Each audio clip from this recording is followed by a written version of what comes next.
आपल्या देशाच्या स्वातंत्र्याला 79 वर्ष पूर्ण झाले आणि 80वा स्वातंत्र्य दिवस आज आपण पूर्ण देशभरामध्ये साजरा करतोय।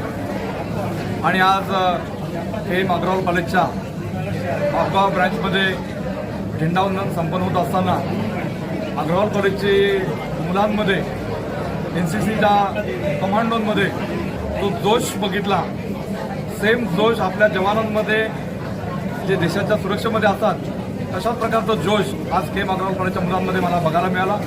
आपल्या कल्याणमधल्या या युवकांचं, या विद्यार्थ्यांचं भविष्य उज्ज्वल आहे। त्यांच्यामध्ये देशभक्ती, राष्ट्रभक्ती जागवण्याचं काम KM अग्रवालने केलेलं आहे आणि अशाच प्रकारचं काम प्रत्येक महाविद्यालयामधून चालतं ही अत्यंत अभिमानाची बाब आहे। आणि हीच देशभक्ती आपलं स्वातंत्र्य पूर्णपणे टिकवण्याकरता, जगामध्ये एक नंबर आणण्याकरता हीच युवाशक्ती, हीच तरुणाई निश्चितपणे आपल्या देशाच्या कामाला येणार आहे। अशा प्रकारची भावना आज मी KM अग्रवाल कॉलेजच्या झेंडावंदनाच्या निमित्ताने व्यक्त करतो आणि सर्व नागरिकांना आजच्या स्वातंत्र्य दिनाच्या खूप खूप शुभेच्छा देतो।